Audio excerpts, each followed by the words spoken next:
मेरे दार्शनिक मित्रों, नमस्कार। आज हम लोग बात करेंगे जैन दर्शन की। इस वीडियो को बनाने के लिए एक से अधिक पुस्तकों का सहारा लिया गया है, जिसमें शामिल है डॉक्टर सर्वपल्ली राधाकृष्णन का भारतीय दर्शन भाग 1, राहुल सांकृत्यायन का दर्शन दिग्दर्शन तथा प्रोफेसर हरेंद्र प्रसाद सिन्हा का भारतीय दर्शन की रूपरेखा। वीडियो शुरू करने से पहले यदि अभी तक आपने हमारा चैनल सब्सक्राइब ना किया हो तो कृपया चैनल सब्सक्राइब कर लें, और यदि वीडियो पसंद आए तो लाइक और शेयर भी करें। आइए शुरू करते हैं। जैन दर्शन। जिस समय भारत में बौद्ध दर्शन का विकास हो रहा था, उसी समय जैन दर्शन भी विकसित हो रहा था। दोनों दर्शन 6ठी शताब्दी ईस्वी में विकसित होने के कारण समकालीन दर्शन माने जाते हैं। जैन मत के संस्थापक के सिलसिले में 24 तीर्थंकरों की एक लंबी परंपरा का वर्णन किया जाता है। ऋषभदेव पहले तीर्थंकर थे, महावीर अंतिम तीर्थंकर थे, पार्श्वनाथ 23वें तीर्थंकर थे। अन्य तीर्थंकरों के संबंध में इतिहास मौन है। तीर्थंकर उन व्यक्तियों को कहा जाता है जो मुक्त हैं, इन्होंने अपने प्रयत्नों के बल पर बंधन को त्याग कर मोक्ष को अंगीकार किया है। जैनों ने तीर्थंकरों को आदरणीय पुरुष कहा है। इनके बताए हुए मार्ग पर चलकर मानव बंधन मुक्त हो सकता है। यद्यपि जैन मत के प्रवर्तक 24 तीर्थंकर थे, फिर भी जैन मत के विकास और प्रचार का श्रेय अंतिम तीर्थंकर महावीर को ही दिया जाता है। महावीर के बचपन का नाम वर्धमान था। यह बुद्ध की ही तरह एक क्षत्रिय राजवंश से संबंधित थे। इन्होंने 30 वर्ष की अवस्था में अपने बड़े भाई से आज्ञा लेकर संन्यास ग्रहण किया तथा 12 वर्ष की कठिन तपस्या के बाद इन्हें ज्ञान प्राप्त हुआ, जिसे केवल्य ज्ञान कहा जाता है। राग और द्वेष पर पूर्ण विजय प्राप्त करने के कारण ये महावीर कहलाए, द ग्रेट स्पिरिचुअल हीरो। 70 वर्ष की आयु में अपनी मृत्यु तक महावीर घूम घूम कर अपने मत का प्रचार करते रहे। कालांतर में जैन संप्रदाय 2 भागों में विभक्त हो गया। श्वेतांबर अर्थात श्वेत वस्त्र धारण करने वाले, और दिगंबर जो नग्न रहते थे अर्थात दिशाओं को ही अपना वस्त्र मानते थे। यद्यपि बौद्ध दर्शन और जैन दर्शन का विकास एक दूसरे से स्वतंत्र हुआ, फिर भी दोनों दर्शनों में अत्यधिक समरूपता है। दोनों दर्शन वेद विरोधी दर्शन है। वेद के विरुद्ध आवाज उठाते हुए वेद की प्रामाणिकता का खंडन दोनों ने ही किया है। इसलिए जैन और बौद्ध दर्शनों को नास्तिक दर्शन भी कहा जाता है। जैन और बौद्ध दर्शनों में दूसरी समरूपता है ईश्वर में अविश्वास। बौद्ध और जैनियों ने ईश्वर की सत्ता का खंडन कर अनीश्वरवाद का समर्थन किया है। दोनों दर्शनों की तीसरी समरूपता यह है कि दोनों ने अहिंसा पर अत्यधिक जोर दिया है। इन समानताओं के अतिरिक्त दोनों दर्शनों में जो विभिन्नताएं हैं वे भी कम महत्वपूर्ण नहीं है। बौद्ध दर्शन आत्मा की सत्ता में अविश्वास करता है। यदि आत्मा का अर्थ किसी शाश्वत सत्ता में विश्वास करना है, तब बौद्ध दर्शन अनात्मवाद को स्वीकार करता है, परंतु जैन दर्शन आत्मा में आस्था रखता है। जैनों के मतानुसार आत्मा असंख्य है, जिसका निवास विश्व की भिन्न भिन्न वस्तुओं में है। जैन और बौद्ध दर्शनों में दूसरी विभिन्नता जड़ के अस्तित्व को लेकर है। बौद्ध दर्शन में जड़ का निषेध हुआ है, परंतु जैन दर्शन इसके विपरीत जड़ की सत्ता को सत्य मानता है। जैन दर्शन का साहित्य अत्यंत ही विशाल है। आरंभ में जैनों का दार्शनिक साहित्य प्राकृत भाषा में था। आगे चलकर जैनों ने संस्कृत भाषा को भी अपनाया, जिससे उनका साहित्य संस्कृत में भी विकसित हुआ। संस्कृत में तत्वार्थ अधिगम सूत्र अत्यंत ही महत्वपूर्ण दार्शनिक ग्रंथ है। इस ग्रंथ का आदर जैन के दोनों संप्रदाय श्वेतांबर तथा दिगंबर पूर्ण रूप से करते हैं। इस ग्रंथ पर अनेक टीकाएं भी लिखी गई हैं। जैन दर्शन का योगदान प्रमाण शास्त्र एवं तर्क शास्त्र के क्षेत्र में अद्वितीय रहा है। क्योंकि प्रमाण शास्त्र जैन दर्शन का महत्वपूर्ण अंग है, इसलिए आइए सबसे पहले प्रमाण शास्त्र की चर्चा करते हैं। जैन मत का प्रमाण शास्त्र, एपिस्टीमोलॉजी ऑफ जैन फिलॉसफी। जैन दर्शन में ज्ञान के 2 भेद किए गए हैं। वे हैं अपरोक्ष ज्ञान, इमीडिएट नॉलेज, और परोक्ष ज्ञान, मीडिएट नॉलेज। अपरोक्ष ज्ञान फिर 3 भागों में विभक्त होता है: अवधि, मनःपर्याय तथा केवल्य ज्ञान। परोक्ष ज्ञान के 2 प्रकार हैं, मति और श्रुति। जैनों ने बतलाया कि जिस ज्ञान को साधारणतः अपरोक्ष माना जाता है वह अपेक्षाकृत अपरोक्ष है। अपरोक्ष अर्थात डायरेक्ट और परोक्ष अर्थात इनडायरेक्ट। इंद्रियों और मन के द्वारा जो ज्ञान प्राप्त होता है वह अनुमान की तुलना में अवश्य ही अपरोक्ष है, फिर भी ऐसे ज्ञान को पूर्णतः अपरोक्ष कहना भ्रामक है। ऐसे अपरोक्ष ज्ञान को व्यवहारिक ज्ञान कहा जाता है। परमार्थिक अपरोक्ष ज्ञान वह है जिसमें आत्मा और ज्ञेय वस्तुओं का साक्षात संबंध होता है। यह ज्ञान इंद्रिय आदि की सहायता के बिना भी प्राप्त होता है। इस ज्ञान की प्राप्ति तभी होती है जब सभी कर्मों का नाश हो जाता है। परोक्ष ज्ञान 2 प्रकार के होते हैं, मति और श्रुति। मति ज्ञान उसे कहते हैं जो इंद्रियों और मन के द्वारा प्राप्त होता है। श्रुत ज्ञान उस ज्ञान को कहते हैं जो सुने हुए वचनों तथा प्रमाणिक ग्रंथों से प्राप्त हो। श्रुत ज्ञान के लिए इंद्रिय का ज्ञान रहना आवश्यक है। जैनों के मतानुसार मति ज्ञान और श्रुत ज्ञान में दोष की संभावना रह जाती है। आइए अब अपरोक्ष ज्ञान अर्थात डायरेक्ट नॉलेज के 3 भेदों को समझते हैं। पहला भेद है अवधि ज्ञान। बाधाओं के हट जाने पर वस्तुओं का जो ज्ञान होता है उसे अवधि ज्ञान कहते हैं। इस ज्ञान के द्वारा मानव अत्यंत दूर स्थित वस्तुओं का सूक्ष्म तथा अस्पष्ट द्रव्यों का ज्ञान प्राप्त कर पाता है। दूसरा है मनः पर्याय। राग द्वेष पर विजय प्राप्त करने के बाद मानव इस ज्ञान के योग्य हो जाता है। इस ज्ञान के द्वारा हम दूसरों के मन की बातें भी जान सकते हैं। और तीसरा ज्ञान है केवल्य ज्ञान। जब सभी बाधाएं दूर हो जाती हैं तो जीव पूर्ण ज्ञान प्राप्त करता है। यह ज्ञान मुक्ति के बाद ही प्राप्त होती है। मनः पर्याय और केवल ज्ञान दोष रहित होते हैं। जब तक हम बंधन की अवस्था में रहते हैं तब तक हमें सीमित ज्ञान की प्राप्ति होती है। पूर्ण ज्ञान की प्राप्ति तो मोक्ष में ही होती है। मोक्ष में पूर्व अर्थात बंधन की अवस्था में जो ज्ञान मिलता है वह आंशिक है। अतः हम कह सकते हैं कि जैन दर्शन में ज्ञान 2 प्रकार के माने गए हैं। पहला है प्रमाण। प्रमाण अनेक वस्तुओं का यथार्थ ज्ञान है। इसके द्वारा हम अनेक विशिष्ट वस्तुओं को समझते हैं। इस सिलसिले में जैनों ने 3 प्रकार के प्रमाण माने हैं। वो है प्रत्यक्ष, अनुमान तथा शब्द प्रमाण। ज्ञान का दूसरा प्रकार है नय। नय पूरी वस्तु को न समझकर उसके अंश को समझना है। नय किसी वस्तु को समझने का दृष्टिकोण है। नय 7 प्रकार के होते हैं। पहला है नैगम नय। यह किसी क्रिया के प्रयोजन से संबंधित है जो उस क्रिया में अंतर्भूत है। उदाहरण के लिए यदि कोई व्यक्ति अग्नि, जल, बर्तन आदि ले जा रहा है तो यह पूछने पर वह उत्तर देता है, मैं भोजन बनाने जा रहा हूँ। यहाँ सभी क्रियाओं का एक ही लक्ष्य है और वह है भोजन बनाना। दूसरा नय है संग्रह नय। यहाँ सामान्य पर अत्यधिक जोर दिया जाता है। सामान्य के द्वारा अनेक बातों का ज्ञान होता है। यदि कहा जाए कि मनुष्य स्थायी है तो यह संग्रह नय का उदाहरण होगा। तीसरा है व्यवहार नय। यह नय व्यवहारिक ज्ञान पर आधारित दृष्टिकोण है। इसमें वस्तुओं की व्यक्तिगत विशेषताओं पर जोर दिया जाता है। अपने भाई के संबंध में यदि मैं कहूँ कि वह फुटबॉल का अच्छा खिलाड़ी है तो यह व्यवहार नय का उदाहरण होगा। ऋजु सूत्र नय। इसमें किसी वस्तु के एक क्षण या वर्तमान की प्रकृति पर विचार किया जाता है। यह व्यवहार नय से भी संकुचित होता है। यह हर समय सही नहीं हो सकता। पांचवा नय है शब्द नय। इसके अनुसार प्रत्येक शब्द का एक विशेष अर्थ होता है। एक शब्द के उच्चारण से हमें वस्तु के उन गुणों की याद आ जाती है जिसका वो द्योतक है, यद्यपि उस वस्तु को नामों से संबोधित किया जा सकता है। छठा नय है समाभिरूढ़ नय। शब्दों को उनकी रूढ़ी के अनुसार पृथक करना आवश्यक है। उदाहरण के लिए पंकज शब्द का अर्थ है पंख से उत्पन्न हुआ, परंतु शब्द का प्रयोग कमल के लिए होता है। सातवां और अंतिम नय है एवं भूत नय। यह नय समाभिरूढ़ नय से भी संकुचित होता है। इसका संबंध वस्तु के प्रचलित नाम से है।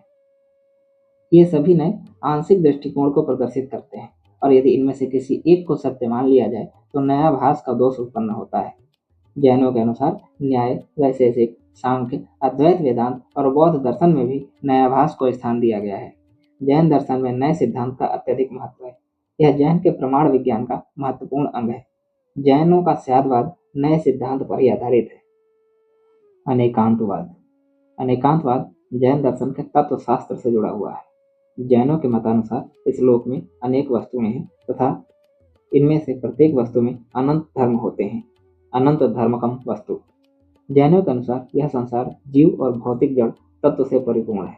जैन दर्शन जीव आत्मा का पर्याय है। जीव चेतन द्रव्य है। चेतना जीव का स्वरूप लक्षण है। जैन दर्शन में जीव को ज्ञाता माना गया है क्योंकि वह ज्ञान ग्रहण करता है। इसे कर्ता माना गया है क्योंकि यह संसार में कर्मों में भाग लेता है। इसे भोक्ता कहा गया है क्योंकि यह सुख दुख की अनुभूति ग्रहण करता है तथा अपने किए गए कर्मों का फल भोगता है। जीव की प्रमुख विशेषता यह है कि जीव अमूर्त होने के बावजूद मूर्त आकार ग्रहण करता है। जीव अनेक है। जैन जीवों के संबंध में अनेकवादी मत को अपनाता है। यह सारा संसार अनंत जीवों से परिपूर्ण है। जीव का निवास केवल मनुष्यों, पशुओं और पेड़ पौधों में ही नहीं अपितु धातुओं, पत्थरों जैसे पदार्थों में भी निहित है। इस प्रकार जैन मत सर्वात्मवाद का समर्थन करता है। जीवों के अतिरिक्त दूसरा तत्व जड़ तत्व है। इसे जैन दर्शन में पुद्गल की संज्ञा दी गई है। जैन दर्शन अकेला दर्शन है जिसमें जड़ तत्व के लिए पुद्गल शब्द का प्रयोग किया गया है। इसके विपरीत सांख्य दर्शन में जड़ तत्व के लिए प्रकृति शब्द का प्रयोग हुआ है। न्याय दर्शन में परमाणु शब्द का प्रयोग हुआ है और शंकर के अद्वैत दर्शन में माया तथा रामानुज के दर्शन में अचित शब्द का प्रयोग हुआ है। प्रश्न उठता है, पुद्गल क्या है? जो द्रव्य पूरण और गलन के द्वारा विविध प्रकार से परिवर्तित होता है वह पुद्गल है। अर्थात पुद्गल वे हैं जो पूर्ण होते रहें और गलते रहें। पुद्गल के दो प्रमुख भेद हैं, अणु और स्कंध। पुद्गल का वह अंतिम अंश जो विभाजन से परे है अणु है। स्कंध अनेक अणुओं अथवा परमाणुओं की रचना होती है। अणुओं के समुदाय को स्कंद कहा जाता है। पुद्गल के 4 गुण हैं, स्पर्श, रस, गंध और रूप।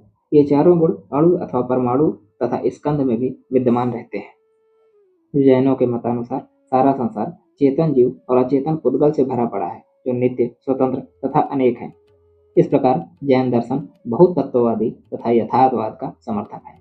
प्रत्येक वस्तु में 2 पक्ष होते हैं, नित्यता और अनित्यता। जैनों के अनुसार वस्तुओं के अनंत गुण होते हैं। इनमें कुछ गुण नित्य अर्थात स्थायी होते हैं तथा कुछ गुण अनित्य अर्थात अस्थायी होते हैं। नित्य गुण वे हैं जो वस्तुओं में निरंतर विद्यमान रहते हैं। इसके विपरीत अनित्य गुण वे हैं जो निरंतर परिवर्तित होते रहते हैं। क्योंकि नित्य गुण वस्तु के स्वरूप को निर्धारित करते हैं, इसलिए उन्हें आवश्यक गुण भी कहा गया है। अनित्य गुण सर्वदा द्रव्य में वर्तमान नहीं रहते, वे परिवर्तनशील गुण हैं। इसे उदाहरण के द्वारा समझा जा सकता है।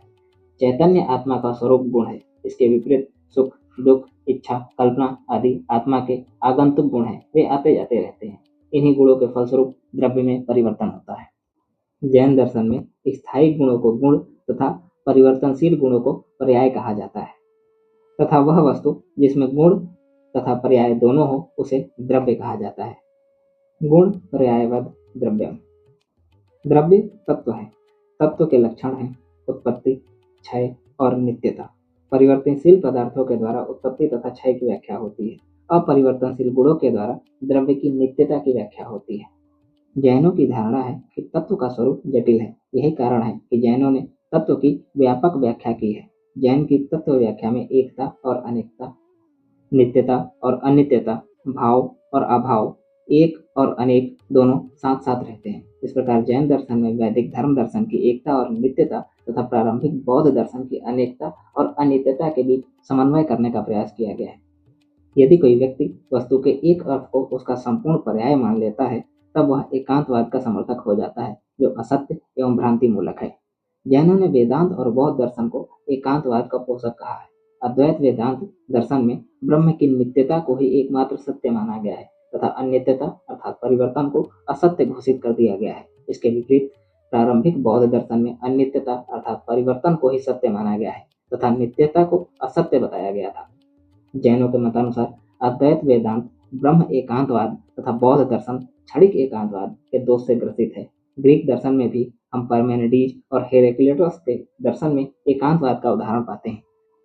पार्मेनिडीज के अनुसार तत्व सत्य है, गति या परिवर्तन भ्रांति है। इस प्रकार पार्मेनिडीज सत्य को तत्व का दर्जा देता है तथा परिवर्तन को असत्य घोषित करता है। इसके विपरीत हेराक्लाइट्स परिवर्तन को सत्य मानता है तथा नित्यता को असत्य का दर्जा देता है। जैन मत में नित्यता और अनित्यता, एकता और अनेकता का समन्वय किया गया है। अनेकांतवाद जैनों की उदारता का परिचायक है। अनेकांतवाद एक अखंड दृष्टि है जिसमें वस्तु के सभी धर्मों का समन्वय हुआ है। अनेकांतवाद और स्यादवाद के बीच संबंध। अनेकांतवाद का सिद्धांत स्यादवाद के लिए पृष्ठभूमि प्रतीत होता है। जैनों के अनुसार प्रत्येक वस्तु में अनंत धर्म होते हैं, जिसकी पूर्ण जानकारी मानव के लिए असंभव है। मानव वस्तु के आंशिक गुणों की जानकारी पाने में ही सक्षम हो सकता है। कोई भी मनुष्य वस्तु के सारे गुणों की जानकारी प्राप्त नहीं कर सकता। मानव के सारे ज्ञान आंशिक, एकांगी, अपूर्ण तथा सापेक्ष हैं। इसे स्यादवाद के सिद्धांत के द्वारा रेखांकित करने का प्रयास किया गया है। अनेकांतवाद और स्यादवाद में अंतर यह है कि अनेकांतवाद जैन दर्शन के तत्व शास्त्र से संबंधित है। इसके विपरीत स्यादवाद जैन दर्शन के प्रमाण शास्त्र से जुड़ा हुआ है। अनेकांतवाद की अभिव्यक्ति स्यादवाद में होती है। सत्ता की दृष्टि से जैन दर्शन जिसे अनेकांतवाद की संज्ञा देता है, उसे ही ज्ञान की दृष्टि से स्यादवाद की संज्ञा देता है। अर्थात अनेकांतवाद थ्योरी है और स्यादवाद प्रैक्टिकल। आइए अब स्यादवाद को समझने का प्रयास करते हैं। The theory of relativity of knowledge. जैनों के मतानुसार प्रत्येक वस्तु में अनंत गुण होते हैं। मनुष्य वस्तु के एक ही गुण का ज्ञान एक समय में प्राप्त कर सकता है। वस्तु के अनंत गुणों का ज्ञान मुक्त व्यक्ति के द्वारा ही संभव है। साधारण मनुष्यों का ज्ञान अपूर्ण एवं आंशिक होता है। वस्तु के इस ज्ञान को नय कहा जाता है। नय किसी वस्तु को समझने के विभिन्न दृष्टिकोण हैं। ये सत्य के आंशिक रूप कहे जा सकते हैं। नए से सापेक्ष सत्य की प्राप्ति होती है, निरपेक्ष सत्य की नहीं। स्यादवाद ज्ञान की सापेक्षता का सिद्धांत है। किसी भी वस्तु के संबंध में हमारा जो निर्णय होता है वह सभी दृष्टियों से सत्य नहीं हो सकता। उसकी सत्यता विशेष परिस्थिति एवं विशेष दृष्टिकोण से ही सही मानी जा सकती है। लोगों के बीच मतभेद रहने का कारण यह है कि वह अपने विचार को नितांत सत्य मानने लगते हैं, यह दूसरों के विचारों की उपेक्षा करते हैं। इसे पूर्ण रूप से समझने के लिए जैनों ने हाथी और 6 अंधों का दृष्टांत दिया है। 6 अंधे हाथी के आकार का ज्ञान जानने के उद्देश्य से हाथी के अंगों को स्पर्श करते हैं। जो अंधा अपने हाथों को हाथी के शरीर के जिस भाग पर रखता है वह उसी भाग को पूरा हाथी समझ लेता है। जो अंधा हाथी के पैर को पकड़ता है वह हाथी को खंबे जैसा समझता है। जो हाथी के सूंड को स्पर्श करता है वह हाथी को अजगर जैसा बतलाता है। जो हाथी की पूंछ को छूता है वह हाथी को रस्सी जैसा बतलाता है। जो हाथी के पेट को छूता है वह हाथी को दीवार जैसा बतलाता है। जो मस्तक को छूता है वह हाथी को छाती के समान बतलाता है। जो हाथी के कान को छूता है वह हाथी को पंखे जैसा बतलाता है। प्रत्येक अंधा सोचता है कि उसी का ज्ञान सब कुछ है और शेष गलत है, जबकि वास्तविकता यह है कि सभी सही हैं परंतु संपूर्ण कोई नहीं। हमारी स्थिति भी कुछ कुछ इन अंधों जैसी ही है। हम अपनी इंद्रियों के द्वारा इस असंख्य ब्रह्मांड के किसी एक हिस्से को महसूस करने और समझने का प्रयास करते हैं और यह दावा करते हैं कि हमने संसार को समझ लिया। विभिन्न दर्शनों में जो मतभेद पाया जाता है उसका भी कारण यही है कि प्रत्येक दर्शन अपने दृष्टिकोण को ठीक मानता है और दूसरे के दृष्टिकोण को मिथ्या बतलाकर उसकी उपेक्षा करता है। यदि प्रत्येक दर्शन में यह सोचा जाता कि उसका मत किसी दृष्टि से विशेष पर निर्भर है तो दार्शनिक विचार में मतभेद होने की संभावना कम हो जाती। जिस प्रकार हाथी का वर्णन जो अंधों के द्वारा किया जाता है भिन्न भिन्न दृष्टिकोण से सही है, उसी प्रकार विभिन्न दार्शनिक विचार भी अपने मत से युक्ति संगत हो सकते हैं। इसी कारण जैन दर्शन में प्रत्येक नए के आरंभ में स्यात् शब्द जोड़ने का निर्देश दिया गया। उदाहरण के लिए यदि हम देखते हैं कि टेबल लाल है तो हमें कहना चाहिए कि स्यात् टेबल लाल है। यदि यह कहा जाए कि टेबल लाल ही है तो उससे अनेक प्रकार की भ्रांतियां उपस्थित हो सकती हैं। यदि अंधे हाथी के स्वरूप की व्याख्या करते समय स्यात् शब्द का प्रयोग करते अर्थात कहते कि स्यात् हाथी खंबे के समान है तो उनका मत दोष रहित माना जाता। इसे ही स्यादवाद कहा जाता है। अतः स्यादवाद वह सिद्धांत है जो मानता है कि मनुष्य का ज्ञान एकांगी तथा आंशिक है।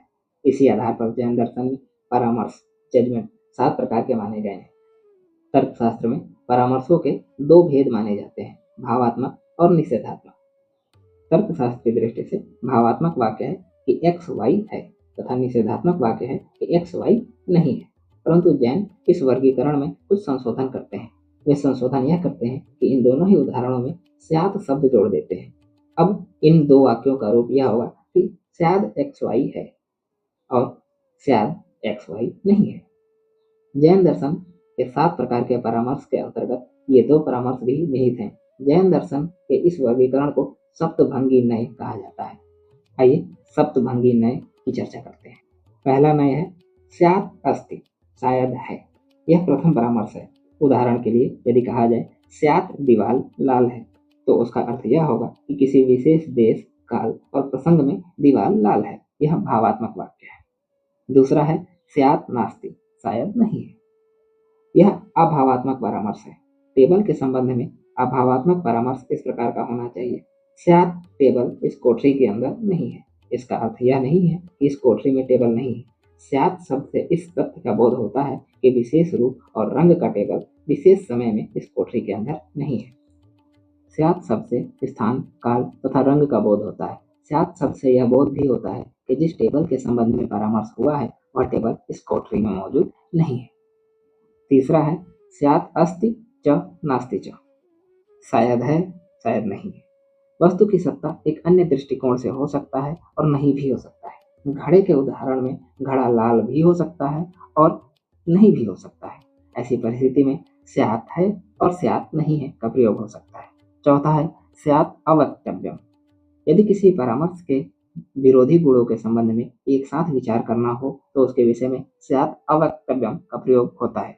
जैसे लाल टेबल के संबंध में कभी ऐसा भी हो सकता है जब उसके बारे में निश्चित रूप से नहीं कहा जा सकता कि वह लाल है या काला। टेबल के इस रंग की व्याख्या के लिए स्यात् अवक्तव्यम का प्रयोग किया जाता है। जैनों के अनुसार सभी प्रश्नों के उत्तर भावात्मक या निषेधात्मक रूप में नहीं दिया जा सकता। कुछ प्रश्न ऐसे भी हो सकते हैं जिन्हें अवक्तव्य प्रश्न कहा जाता है।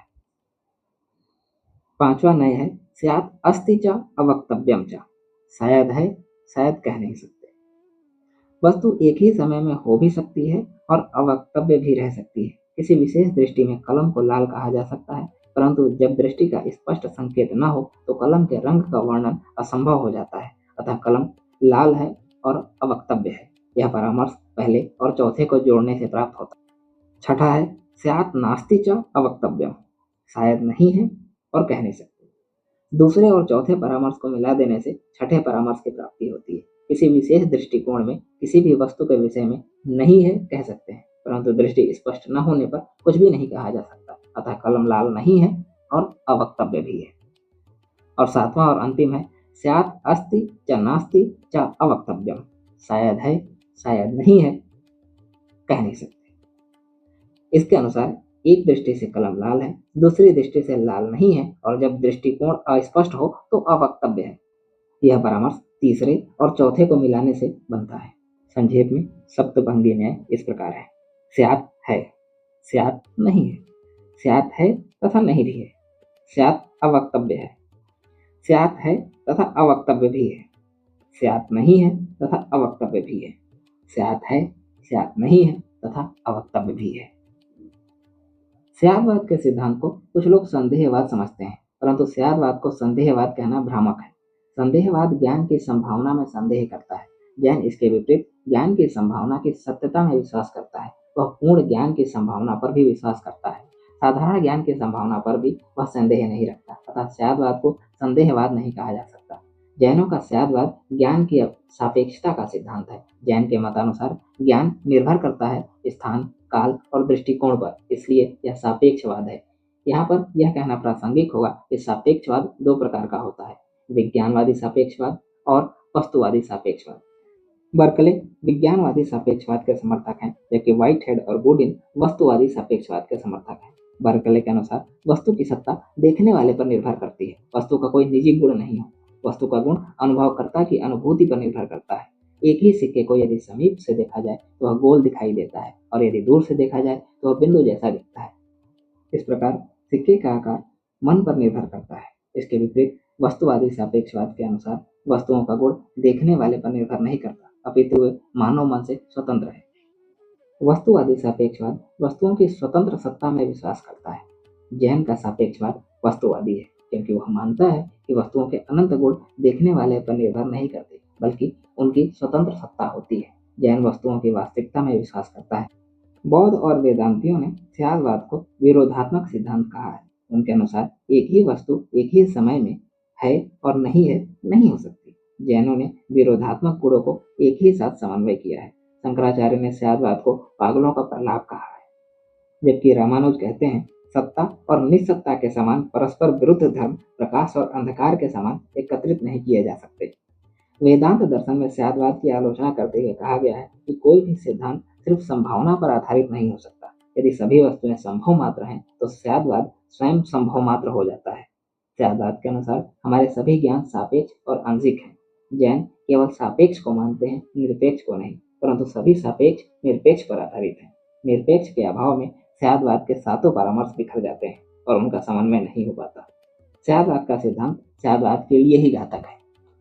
स्यादवाद की एक आलोचना यह भी है कि जैन स्यादवाद का खंडन स्वयं ही करते हैं। स्यादवाद की मीमांसा करते समय वे स्यादवाद को भूलकर अपने ही मत को एकमात्र सत्य की घोषणा कर देते हैं। इस प्रकार स्यादवाद का पालन वे स्वयं नहीं करते।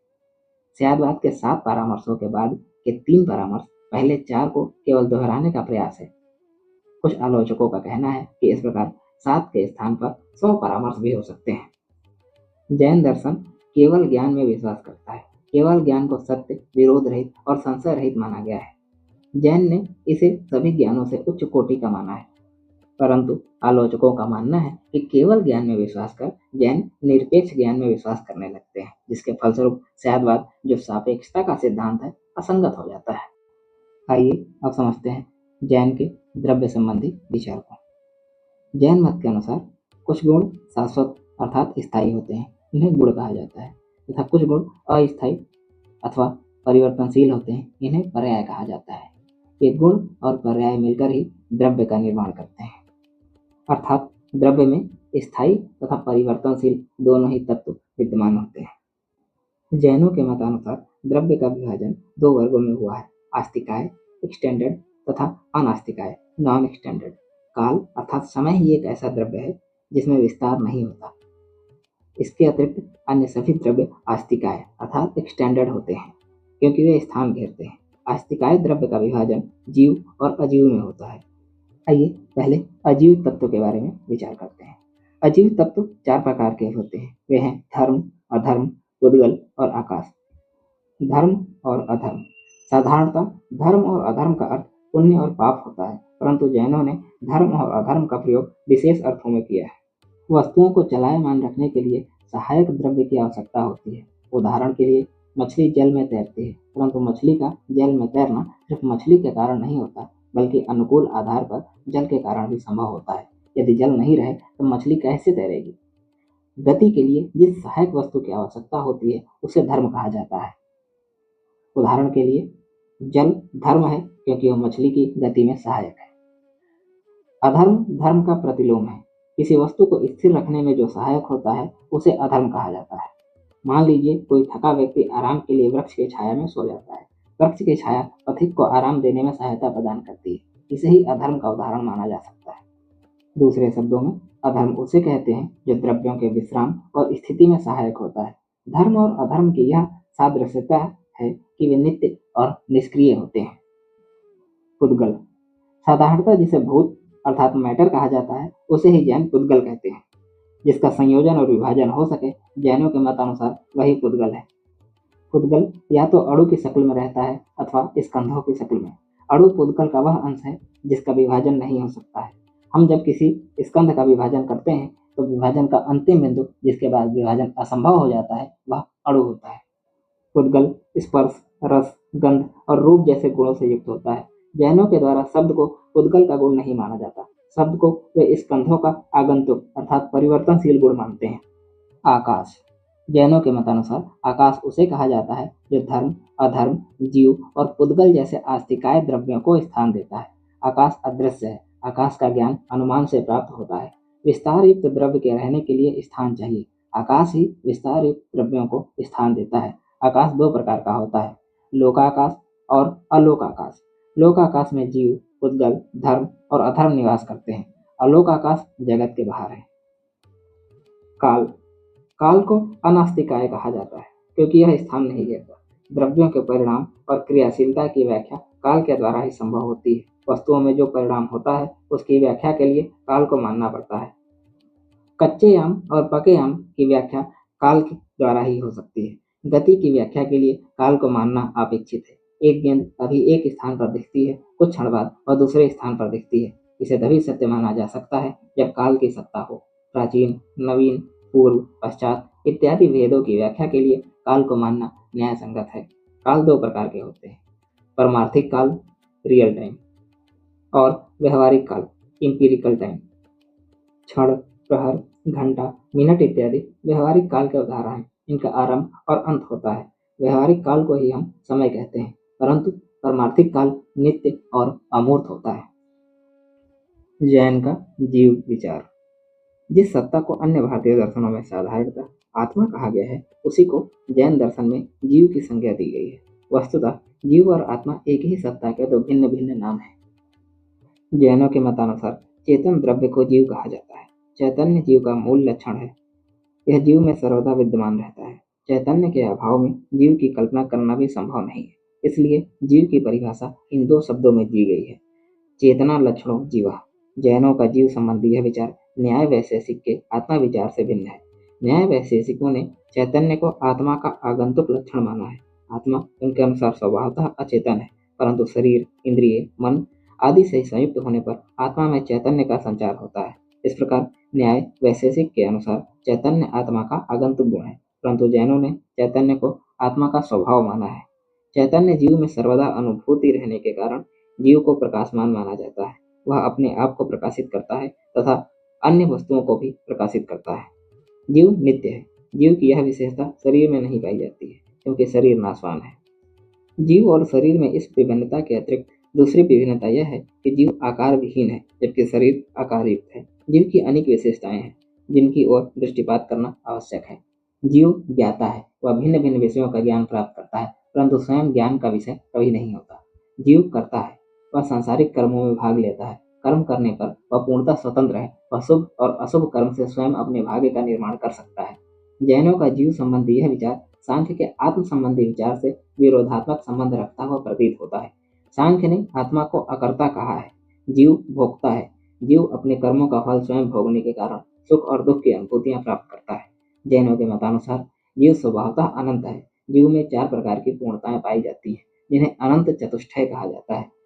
ये हैं अनंत ज्ञान, अनंत दर्शन, अनंत शक्ति और अनंत सुख। जब जीव बंधन से ग्रस्त हो जाते हैं तो उनके ये गुण अभिभूत हो जाते हैं। जीव को इन विशेषताओं के अतिरिक्त प्रमुख विशेषता यह है कि जीव अमूर्त होने के बावजूद मूर्ति ग्रहण कर लेता है। इसलिए जीव को आस्तिकाय द्रव्यों के वर्ग में रखा जाता है। जीव के इस स्वरूप की तुलना प्रकाश से की जा सकती है। प्रकाश का कोई आकार नहीं होता, फिर भी जिस कमरे में वह होता है उसे आलोकित कर देता है। उसके आकार के अनुसार प्रकाश भी कुछ न कुछ आकार अवश्य ही ग्रहण कर लेता है। जीव भी प्रकाश की तरह जिस शरीर में निवास करता है उसके आकार के अनुसार आकार ग्रहण कर लेता है। शरीर के आकार में अंतर होने के कारण आत्मा भी भिन्न भिन्न आकार की हो जाती है। हाथी में निवास करने वाली आत्मा बड़ी होती है, इसके विपरीत चींटी में निवास करने वाली आत्मा सूक्ष्म हो जाती है। जैनों के आत्मा का यह स्वरूप डेकार्ट के आत्मा के स्वरूप से भिन्न है। डेकार्ट के मतानुसार विचार ही आत्मा का एकांतिक गुण है। उनके ऐसा मानने का कारण यह है कि उन्होंने आत्मा को चिंतनशील प्राणी कहा है। जैनों का यह मत कि आत्मा का विस्तार संभव है अन्य दार्शनिकों को भी मान्य है। इस विचार को प्लेटो और अलेक्जेंडर ने भी अपनाया है। यहाँ पर यह बतला देना आवश्यक होगा कि जीव के विस्तार और जड़ द्रव्य के विस्तार में भेद है। जीव का विस्तार शरीर को घेरता नहीं है, बल्कि यह शरीर के समस्त भागों में अनुभव होता है। इसके विपरीत जड़ द्रव्य स्थान घेरता है। जहाँ पर एक जड़ द्रव्य का निवास है वहाँ पर दूसरे द्रव्य का प्रवेश पाना असंभव है, परंतु जिस स्थान में एक जीव है वहाँ दूसरे जीव का भी समावेश हो सकता है। जैनों ने इस बात की व्याख्या उपमा के सहारे की है। जिस प्रकार 2 दीपक एक कमरे को आलोकित करते हैं उसी प्रकार 2 आत्माएं एक ही शरीर में निवास कर सकती हैं। चार्वाक दर्शन में आत्मा और शरीर को अभिन्न माना गया है। चार्वाक चैतन्य को मानता है परंतु चैतन्य को वह शरीर का गुण मानता है। जैन दर्शन जैसा ऊपर कहा गया है आत्मा को शरीर से भिन्न मानता है, इसलिए वह चार्वाक के आत्मा संबंधी विचार का खंडन करता है। जैन दर्शन चार्वाक के आत्मा संबंधी मत का खंडन करने के लिए निम्नांकित प्रमाण प्रस्तुत करता है। चार्वाक का कथन है कि शरीर से ही चैतन्य की उत्पत्ति होती है। यदि शरीर ही चैतन्य का कारण होता तब शरीर के साथ साथ चैतन्य भी अस्तित्व में रहता, परंतु ऐसी बात नहीं पाई जाती। मूर्छा, मृत्यु, निद्रा इत्यादि समय शरीर विद्यमान रहता है परंतु चैतन्य कहाँ चला जाता है। अतः शरीर को चैतन्य का कारण मानना भ्रामक है। यदि चैतन्य शरीर का गुण होता तब शारीरिक परिवर्तन के साथ साथ चैतन्य में भी परिवर्तन होता। लंबे और मोटे शरीर में चेतना की मात्रा अधिक होती और नाटे और दुबले शरीर में चेतना की मात्रा कम होती, परंतु ऐसा नहीं होता है, जिससे प्रमाणित होता है कि चेतना शरीर का गुण नहीं है। चार्वाक ने मैं मोटा हूँ, मैं क्षीण हूँ, मैं अंधा हूँ इत्यादि युक्तियों से शरीर और आत्मा की एकता स्थापित की है। ये युक्तियाँ आत्मा और शरीर के घनिष्ठ संबंध को प्रमाणित करती हैं। इन युक्तियों का यह अर्थ नहीं निकलता कि शरीर ही आत्मा है।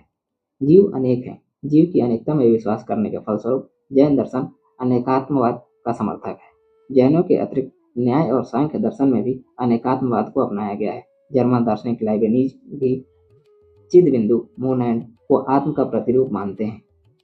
जैन दर्शन के अनुसार जीव 2 प्रकार के होते हैं, बद्ध और मुक्त। मुक्त जीव उन आत्माओं को कहा जाता है जिन्होंने मोक्ष प्राप्त कर लिया है। बद्ध जीव इसके विपरीत उन आत्माओं को कहा जाता है जो बंधनग्रस्त हैं। बद्ध जीव का विभाजन फिर 2 प्रकार के जीवों में किया जाता है, वे हैं स्थावर और त्रस।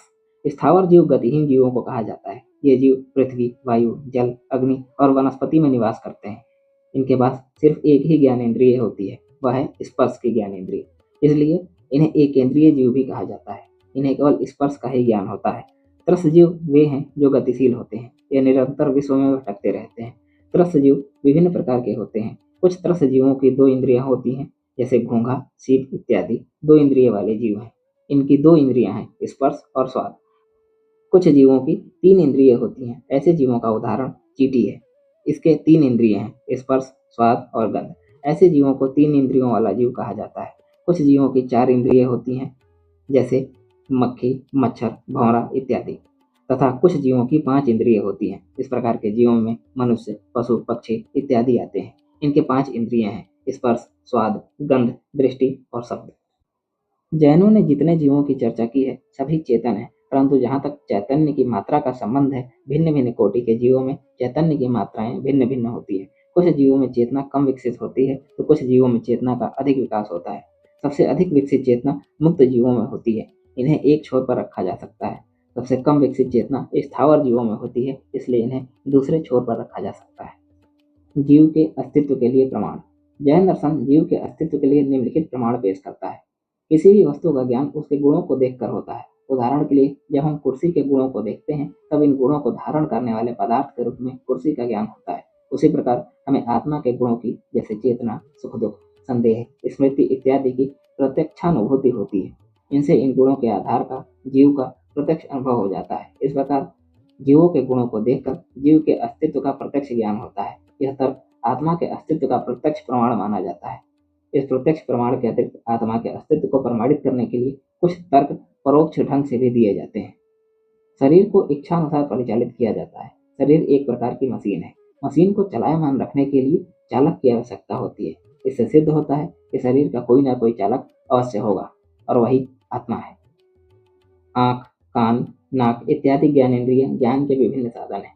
इंद्रियां ज्ञान के साधन होने के फलस्वरूप अपने आप ज्ञान नहीं दे सकती। इससे प्रमाणित होता है कि कोई ना कोई सत्ता अवश्य है जो विभिन्न इंद्रियों के माध्यम से ज्ञान प्राप्त करता है। वह सत्ता जीव है।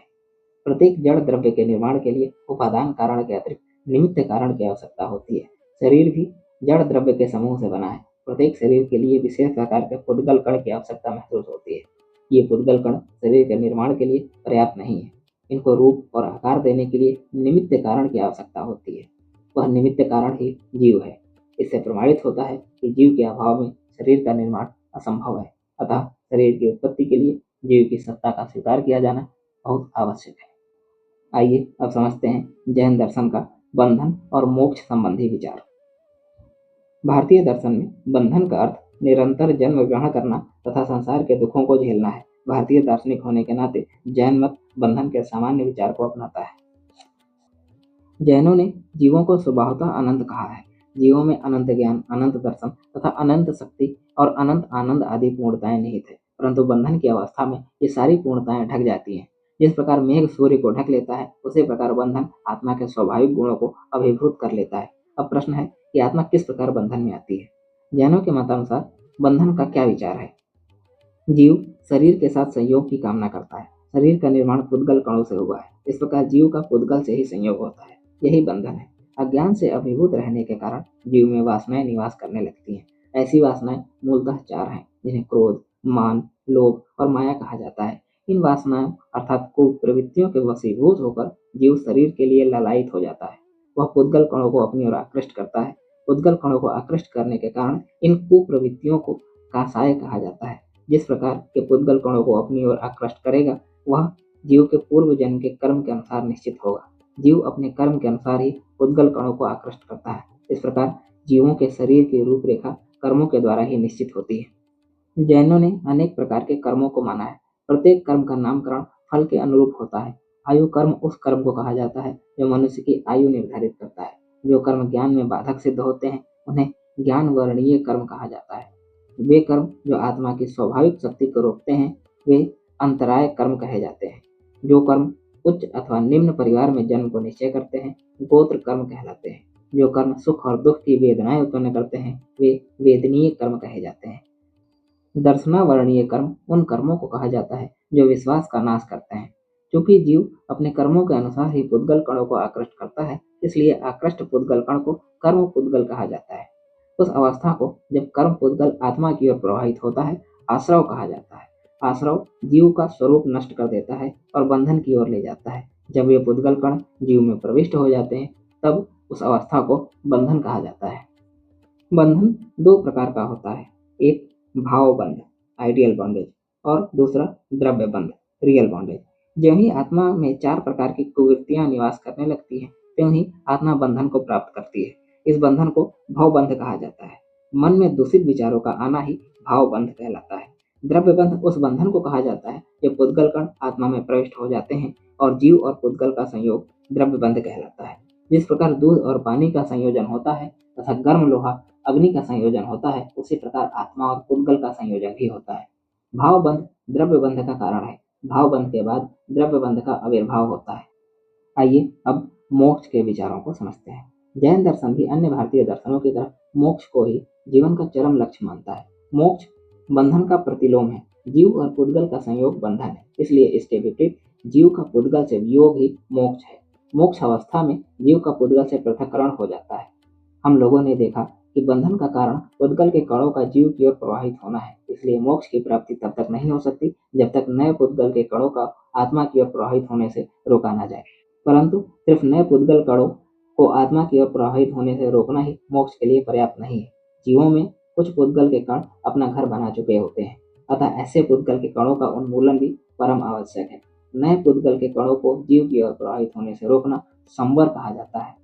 पुराने पुद्गल कणों का क्षय निर्जरा कहा जाता है। इस प्रकार आगामी पुद्गल के कणों को रोककर तथा संचित पुद्गल के कणों को नष्ट करके कर्म पुद्गल से छुटकारा पाया जा सकता है। कर्म पुद्गल से मुक्त हो जाने पर जीव वस्तुतः मुक्त हो जाता है। जैनों के अनुसार बंधन का मूल कारण क्रोध, मान, लोभ और माया है। इन कुप्रवृत्तियों का कारण अज्ञान है। अज्ञान का नाश ज्ञान से ही संभव है, इसलिए जैन दर्शन में मोक्ष के लिए सम्यक ज्ञान को आवश्यक माना गया है। सम्यक ज्ञान की प्राप्ति पथ प्रदर्शक के प्रति श्रद्धा और विश्वास से ही संभव है। जैन दर्शन में तीर्थंकर को पथ प्रदर्शक माना गया है, इसलिए सम्यक ज्ञान को अपनाने के लिए तीर्थंकरों के प्रति श्रद्धा और आस्था का भाव रहना आवश्यक है। इसी को सम्यक दर्शन कहा जाता है। यह मोक्ष का दूसरा आवश्यक साधन है। सम्यक दर्शन और सम्यक ज्ञान को अपनाने से ही मोक्ष की प्राप्ति हो सकती है। इसके लिए मानव को अपनी वासना, इंद्रिय और मन को संयत करना आवश्यक है। इसी को सम्यक चरित्र कहा जाता है। जैन दर्शन में मोक्षानुभूति के लिए सम्यक ज्ञान, सम्यक दर्शन और सम्यक चरित्र तीनों को आवश्यक माना गया है। मोक्ष की प्राप्ति न सिर्फ सम्यक ज्ञान से संभव है और न सिर्फ सम्यक दर्शन से संभव है और न सिर्फ सम्यक चरित्र से ही। मोक्ष की प्राप्ति के लिए तीनों का सम्मिलित सहयोग ही आवश्यक है।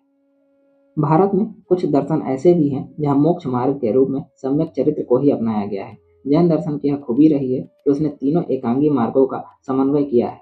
इस दृष्टिकोण से जैन का मोक्ष मार्ग अद्वितीय कहा जा सकता है। साधारणतः त्रिमार्ग की महत्ता को प्रमाणित करने के लिए रोगग्रस्त व्यक्ति की उपमा दिया जाता है।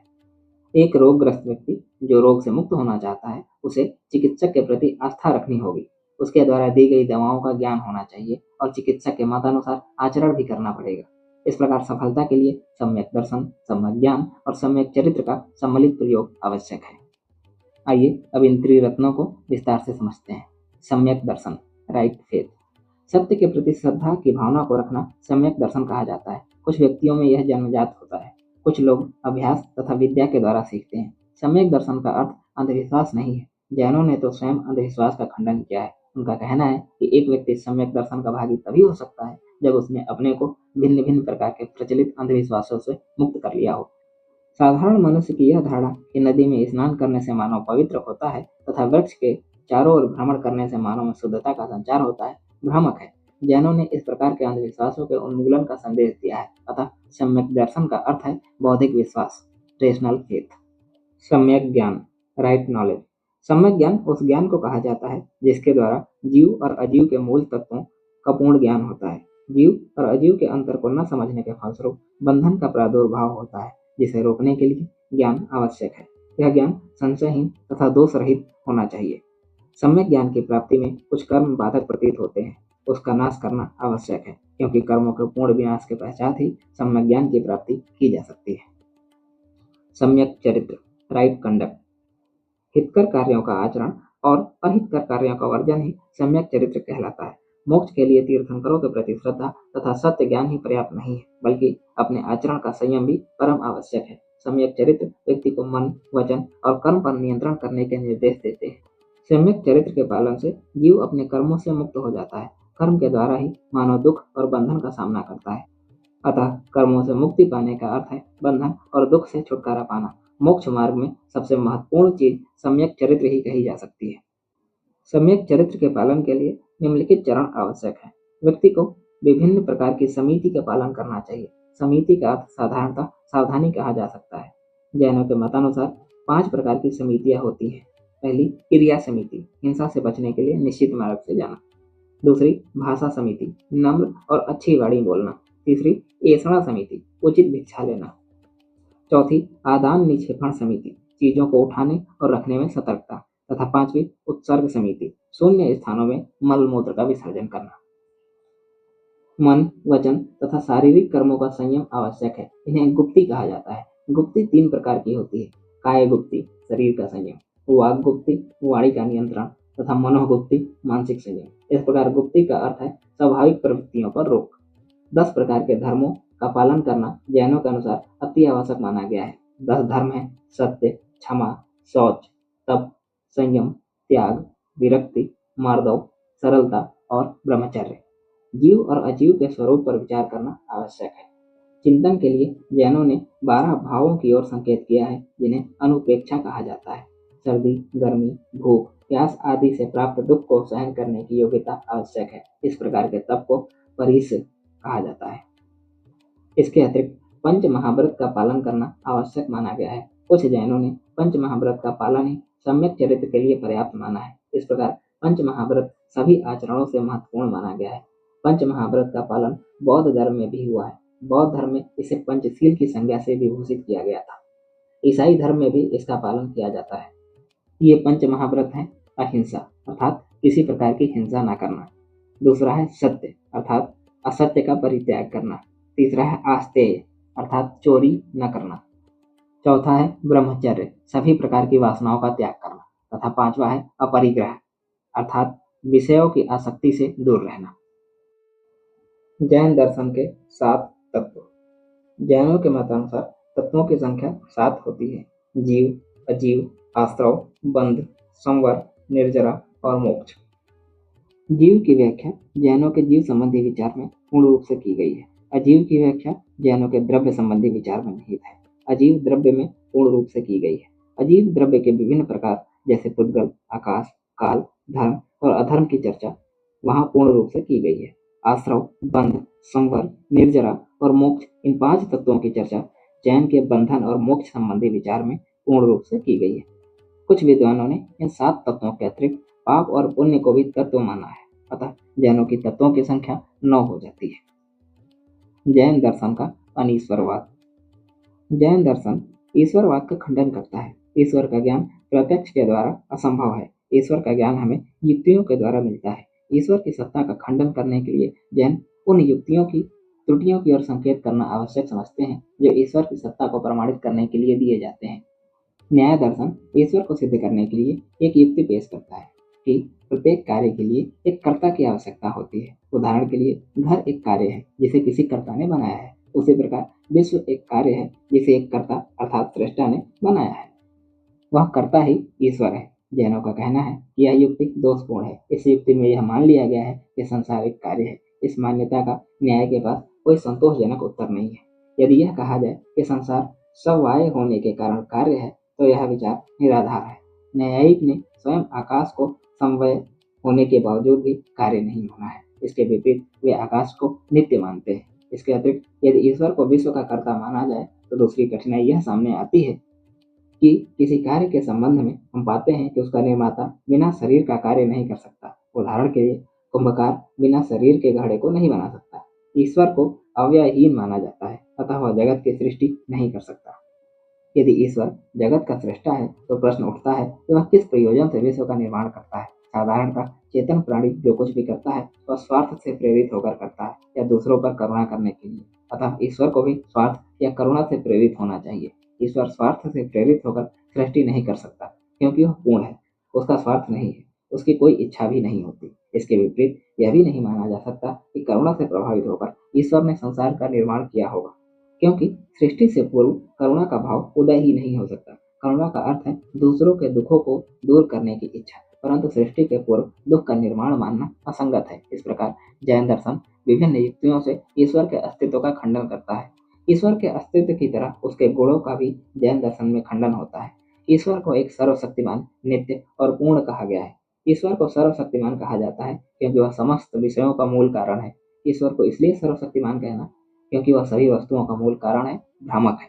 क्योंकि विश्व में अनेक ऐसे पदार्थ हैं जिनका निर्माता वह नहीं है। ईश्वर को एक माना जाता है। ईश्वर के संबंध में यह भी तर्क दिया जाता है कि अनेक ईश्वरों को मानने से विश्व में सामंजस्य का अभाव होगा, क्योंकि उनके बीच विरोध उत्पन्न होगा।